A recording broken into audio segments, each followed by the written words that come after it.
Okay, so part three on what is happiness and the causes of happiness. So in part two, we talked about, seeing how our actions influence others, wanting to make connections, and being kind-hearted and benefiting others, and those being a cause of happiness in others and happiness in ourselves. Okay, another cause of happiness is reflecting on the kindness of others and feeling gratitude for them. Okay, so um, because right now in our society, we have so much of a sense of grievance. This is the popular theme and the result of identity politics. You know, I am a this, fill in the blank of whatever you want to, and other people are biased against me. Yeah. So no, everybody can feel this now. You're wealthy. Like you brought up in your BBC, even you're a rich white male. Then nobody they don't appreciate me. Everybody's prejudiced against me now. I can't get into schools because there's affirmative action, so it isn't based on merit anymore. People who are less qualified than me are getting in, and this whole sense of grievance. Yeah. And so that mind looks at others and doesn't see kindness. It sees, you know, oh, people are taking advantage of me. People are having, more, they get more of the goodies than I do, whatever the goodies are that we want. Okay. So this is a perspective on life. This is our lens, our little periscope through which we see the world, that periscope of me, I, my, and mine. So it's that periscope of grievance, where I'm in competition with everybody else and they're winning for whatever it is, and it's unfair. Yeah, our whole thing of this world is unfair and I'm the loser. Okay, that perspective on life brings misery.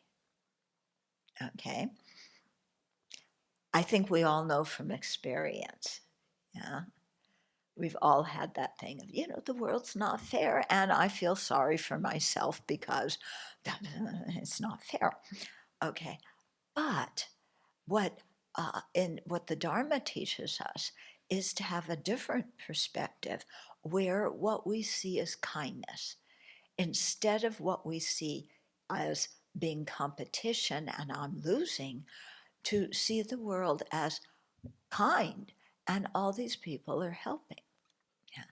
And I know for myself, when I started doing this meditation consistently, yeah, it really changed my own internal feeling of life, and it changed it. It was a whole new perspective, and yeah, a lot changed inside of me.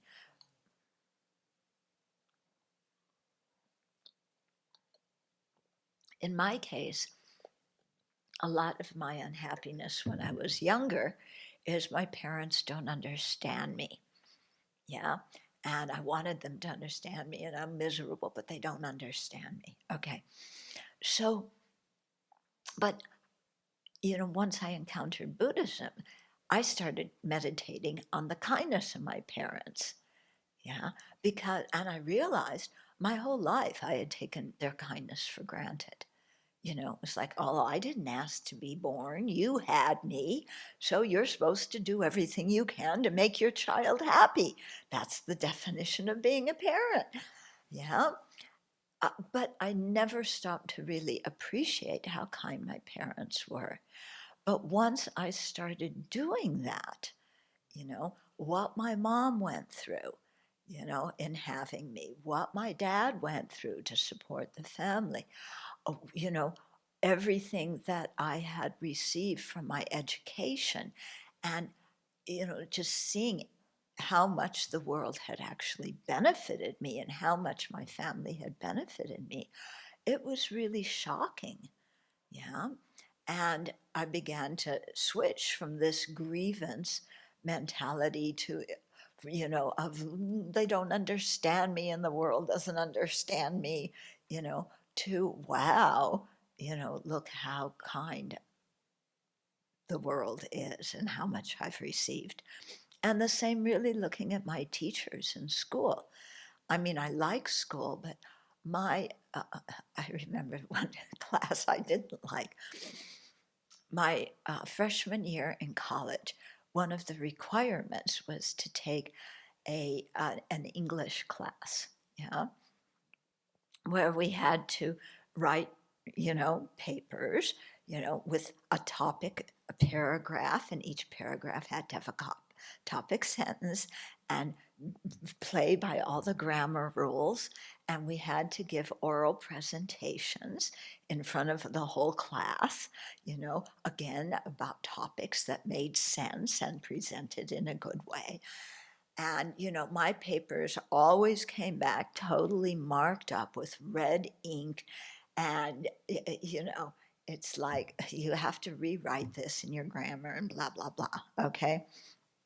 So, and I really didn't like the teacher. Yeah. She was a TA and she was just trying, when you're a TA, why are you a TA? Because you need money to do your graduate work. Yeah. And so, yeah. Okay. But now I look back on that class and I can't even remember her name, but I'm actually very grateful to that TA that taught that class.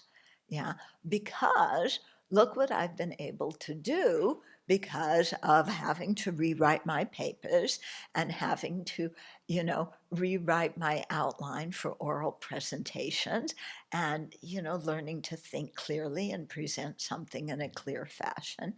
You know, it's like I'm really grateful to that person. Yeah. In the same way, when I was growing up, lots of times there were opportunities to do things and I didn't want to do them. Yeah. And my mom and dad would say, "You got to go. You're going to enjoy it." "No, I don't want to go. I don't want to do this." Yeah. I don't want to go to, the notice came that you had to, there was the opportunity to learn musical instruments. And it's like, I don't want to do this. If I do it, I just want to play the drum, bang, bang, bang, bang, because I'm not going to be any good at it anyway. So I don't want to do it, you know. And they made me do it. Yeah. Lots of things like that as I grew up, that they made me do things. And I really resented it, because I didn't want to do it. But they kept saying, "You'll enjoy it." And many times, actually, I did. Yeah, they made me do things, and I came home and I had enjoyed it. But even if I hadn't enjoyed it, what I learned from that experience of doing things I didn't want to do has been something that's really helped me in life. Because as you go through life, there are so many situations where you have to do things you don't want to do. Yeah. And if every time, you have to do that, and you don't feel like doing it, and you stomp your feet and say, "It's not fair," and feel sorry for yourself, you're going to be miserable. Yeah. So they really helped me by making me do that to see that, yes, I could do things that I didn't feel like doing, or I could try things that I didn't think I would be good at. And it all worked out. And I think that's a really important ability to have in life is to do things that you don't want to do. Yeah. It came up recently when we were in Taiwan. I find Chinese robes incredibly difficult to wear. Yeah. And I had to, I was there and I had to. And, it was a struggle, but, I did it.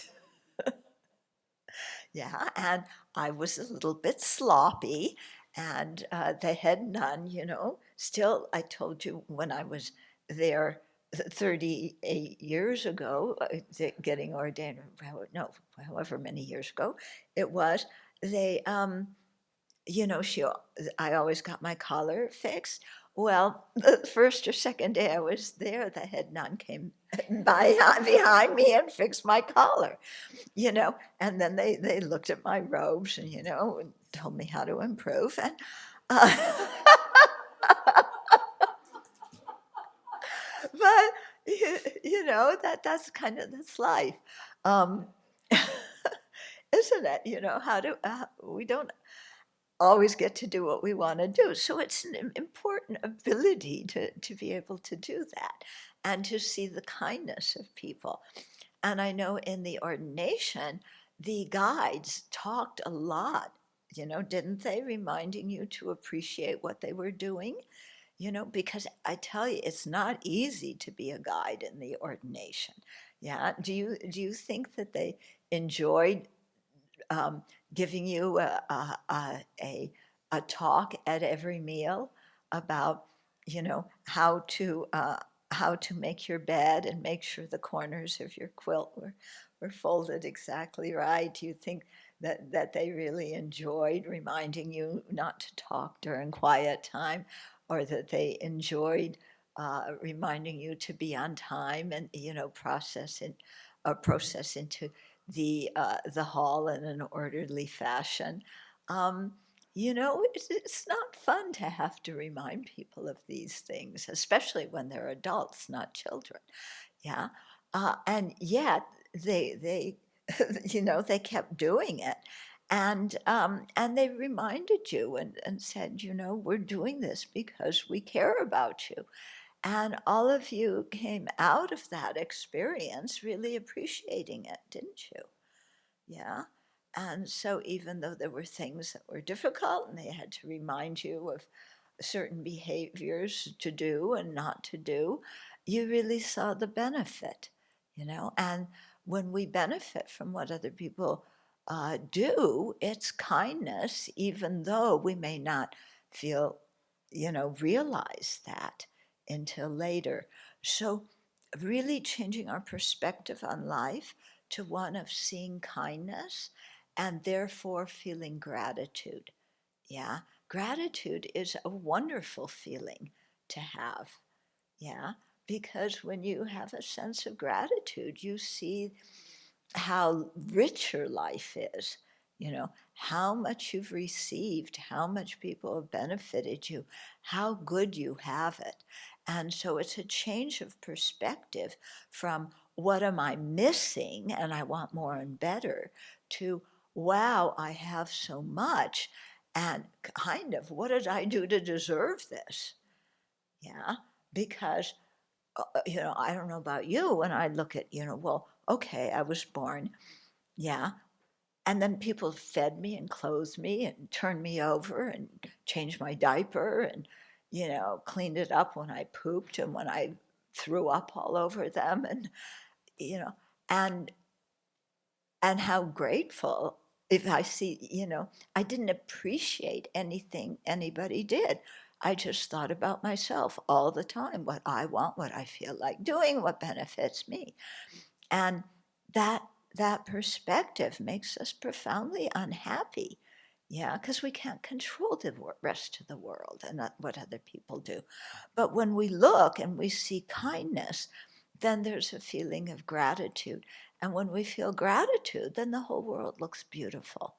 And then when we approach any person, even people who have harmed us, we can see that the people who have harmed us have actually benefited us. And when you can do that, yeah, then you really, um, you know, can change your circumstances. So I had an experience of doing that when I was teaching at DFF many years ago. And you may have heard this story before, but it was my birthday. And you know, on your birthday, yeah. Okay, so the people at the center had, you know, we were doing something for my birthday. Well, one of the people who was me a lot, who was really instrumental in the operation of the center, didn't come that night. And instead, somebody else brought me a card that he had written. And the card said, you know, basically, I'm having some issues with Buddhist teachings. I'm not going to stop coming. And I was like, you know, because he was really instrumental, and what's going to happen, and now I have to do more work and nobody else is going to step up to the plate.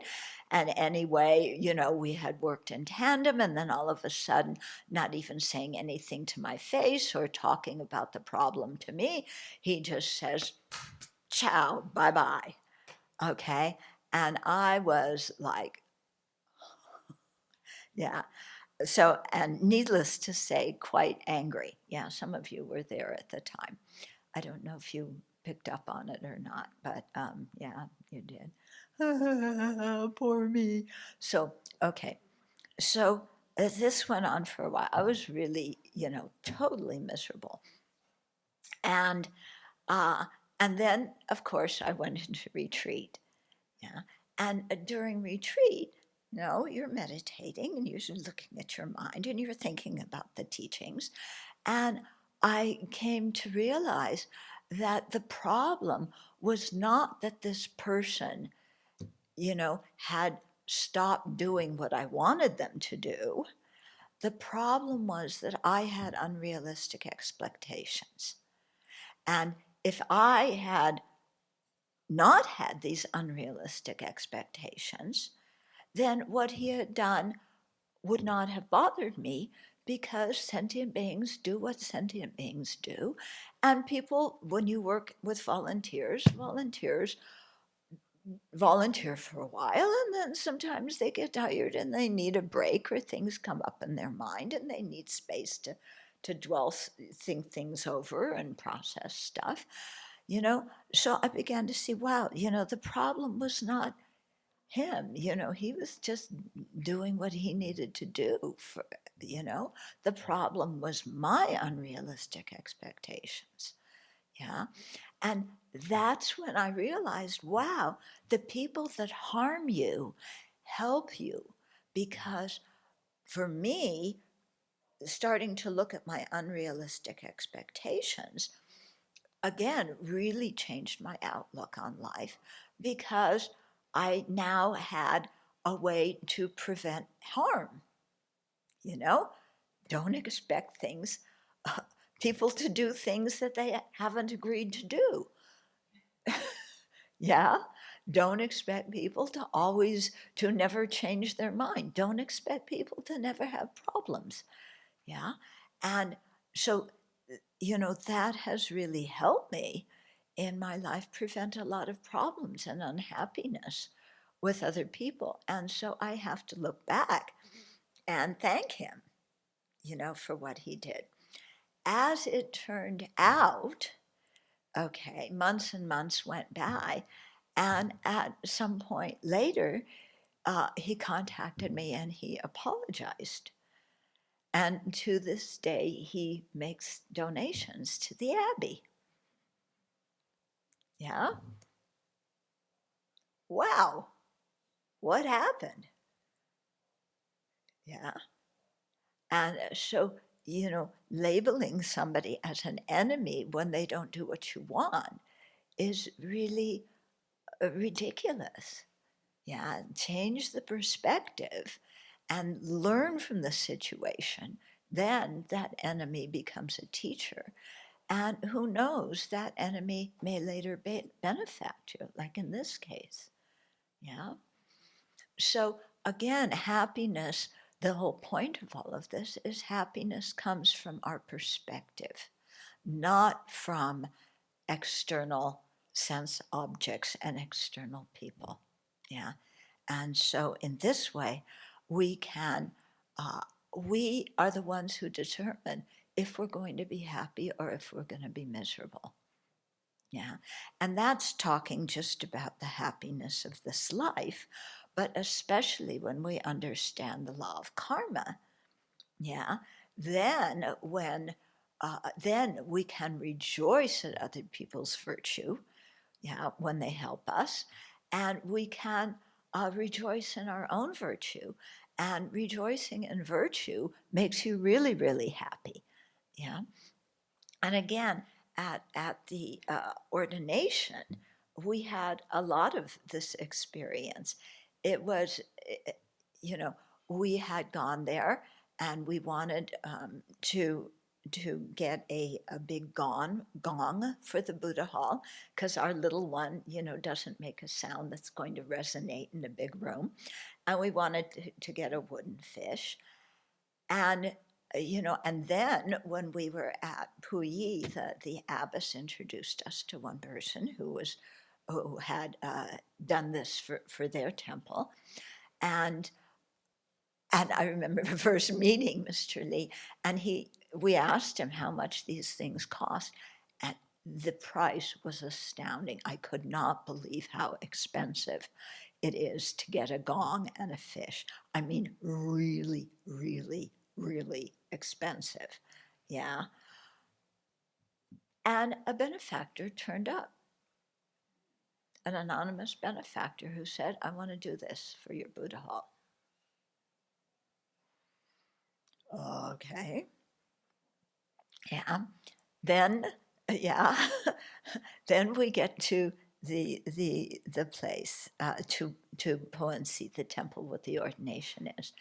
And we thought, because when we were talking to the guy who did the gong and the fish, got us the gong and fish to look at, we started talking to him about a bell, one of the big bells, because at the ordination temple and at all Chinese temples, in the morning they ring the bell, and in the evening they ring the bell, and they do the drum in the morning, they drew the drum in the evening.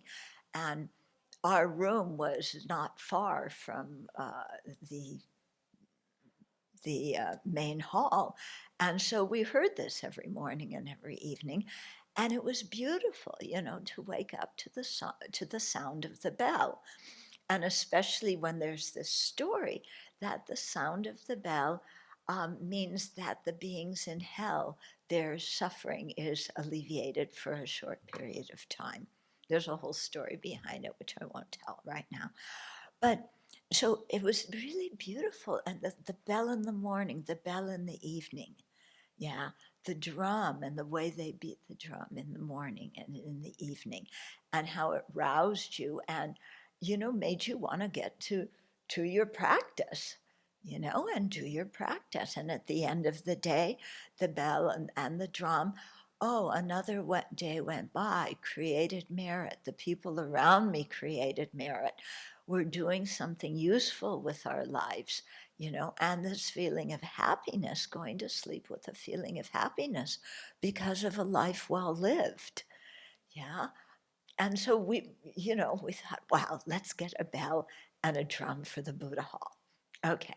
So, so the abbess somehow, so what happened was, I used to go out in the evening, and me, I'm always doing circumambulations and walking around.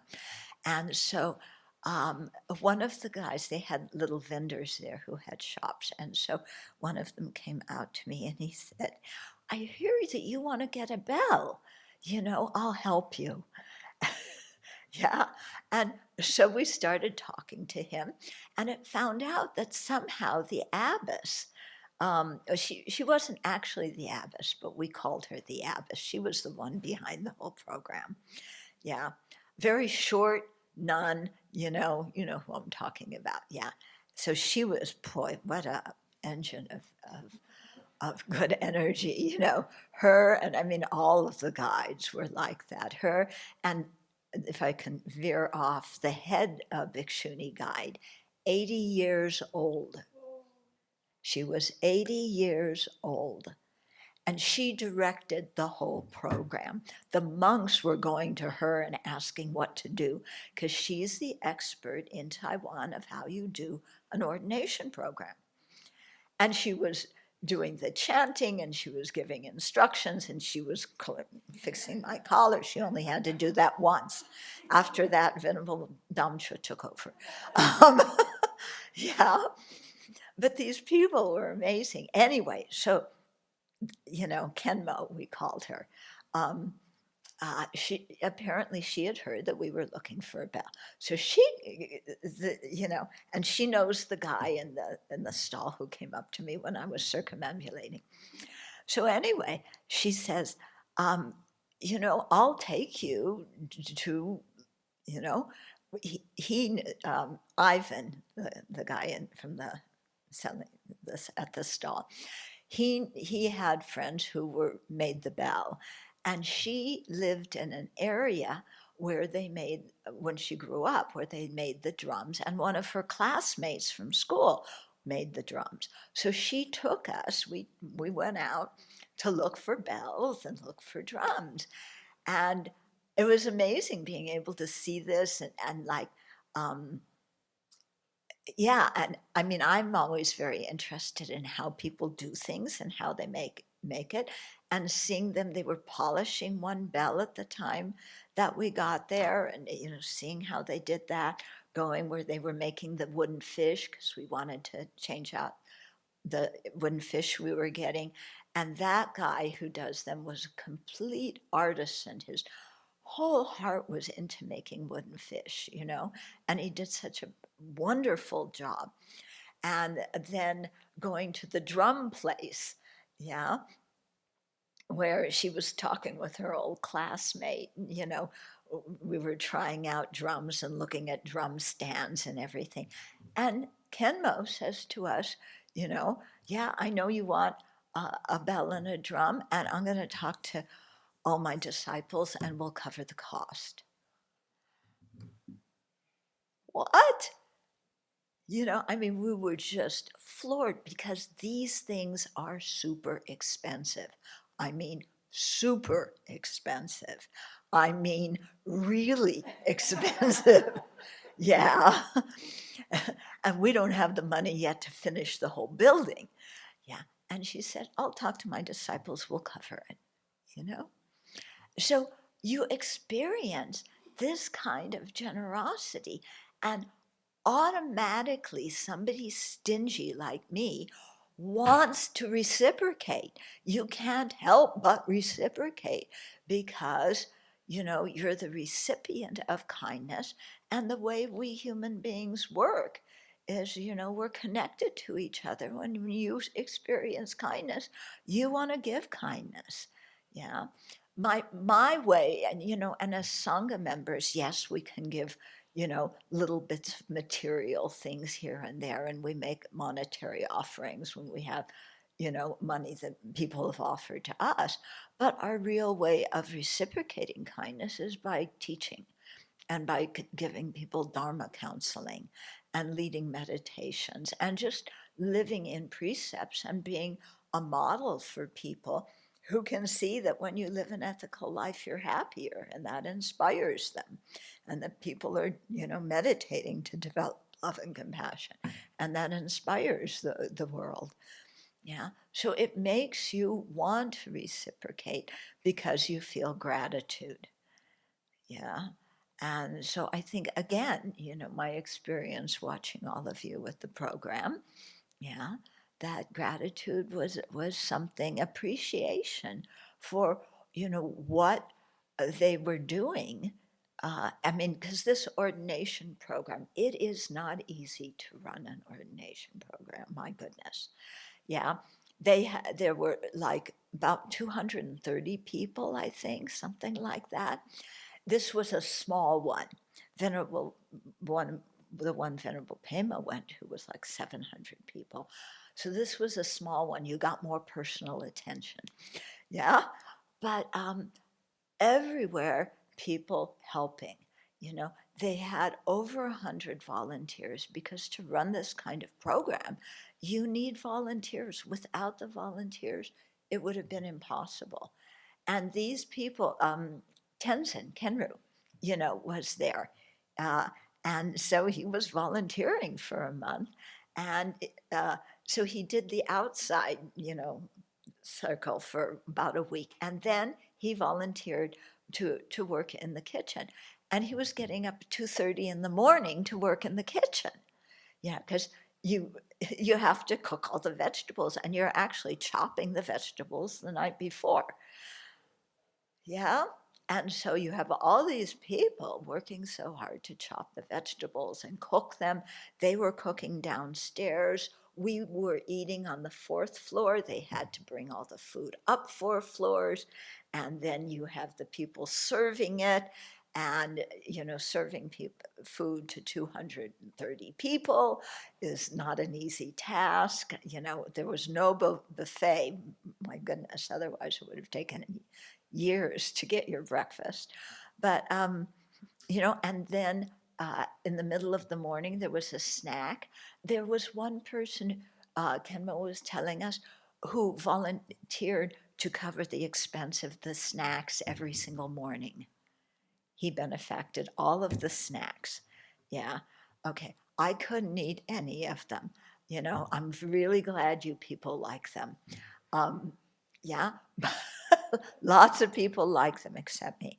But just the thought of somebody volunteering to benefact snacks for people who why were you there? Because you wanted to live a virtuous life and you want to benefit sentient beings.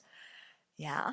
And so the merit he created, the merit all of you are creating, the merit that all the volunteers were creating, doing all of this, it was amazing. And so being able to rejoice in that and go to bed and not, like your own merit was like maybe this, but you're in an environment where you can rejoice in the merit of so many people. And it really brought a lot of feelings of peace in the heart and happiness. Yeah. And so, yeah, gratitude, seeing kindness, these are really the way to go. And then you create, this virtuous karma, the merit, and there's so much to rejoice at. And then that creates the time when you die and you can have a peaceful life because you don't have regrets and because, you had a sense of purpose of following the path of being as kind as you could, in your life, and you fulfilled that purpose. And so then you can die in a peaceful way without regret and without fear of, what your future life is going to be. So this is all the way to, when we look at our own experience of what creates happiness, this is it. Yeah. Okay, so now we're going to dedicate again. And, maybe I finished. I don't know. Oh, yeah, no, there's another one to talk about. Um, but we've been going on for an hour and a half, so maybe we better stop and then I'll do part 4 another day, okay? Yeah.